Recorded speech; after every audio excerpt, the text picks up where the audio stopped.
Welcome to CP சமையல். இன்றைக்கி நம்ம பார்க்க போகிறது இஞ்சி துவையல்.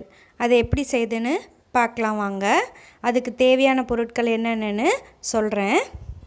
உளுத்தம்பருப்பு 2 டீஸ்பூன், தேங்காய் கொஞ்சம், காரத்துக்கேற்ப காஞ்ச மிளகாய், கொஞ்சோண்டு புளி, துருவிய இஞ்சி, உப்பு, பெருங்காயம். இதுதான் நமக்கு தேவையான பொருட்கள்.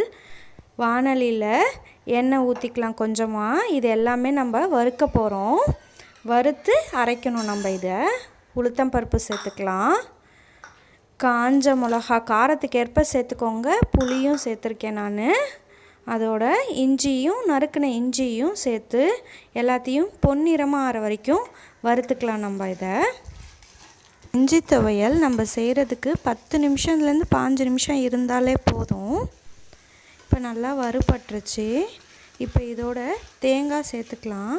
தேங்காய் ஃப்ரெஷ்ஷான தேங்காய் இருந்தால் சேர்த்துக்கிட்டோம்னா நல்லா டேஸ்ட் இருக்கும். தேங்காய் லைட்டாக வறுத்தா போதும், ரொம்ப வறுக்கணும்னு இல்லை. நம்ம கெட்டு போகாமல் இருக்கணும் அப்படின்றதுக்காக தான் வறுக்கிறோம். சும்மா ஒரு 2 நிமிஷம் தேங்காய் போட்டு வறுத்தோம்னாலே போதும், ரொம்ப நேரம் வறுக்க வேண்டாம். பெருங்காயம் சேர்த்துக்கலாம். அதோடையே கொஞ்சோண்டு தேவையான அளவு உப்பும் சேர்த்துடலாம். நம்ம இது நல்லா ஆறுனதுக்கப்புறம் நம்ம மிக்ஸி ஜாரில் மாற்றிட்டு அதை அரைக்க வேண்டியது தான். மிக்ஸி ஜாரில் மாற்றியாச்சு. இதை நல்லா மஞ்சத்தூள் சேர்த்துக்கலாம் கொஞ்சோண்டு. இதை நான் தண்ணி விட்டு நைஸாக அரைச்சிக்கணும். இதுக்கு தாளிச்சிடலாம். கடுகு கொஞ்சோண்டு தாளித்து அதை அந்த துவையலில் சேர்த்துடலாம். இது ரொம்ப ஈஸியாக செஞ்சிடலாம். ஒரு 10 மினிட்ஸ் இருந்தாலே போதும், நம்ம இதை செஞ்சிடலாம். இது சூடு சாதத்துக்கு போட்டு சாப்பிட்டோம்னா ரொம்ப நல்லா டேஸ்ட்டாக இருக்கும். ரொம்ப ஹெல்த்தியும் கூட.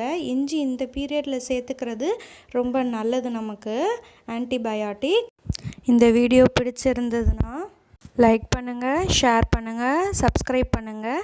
தேங்க்ஸ் ஃபார் வாட்சிங்.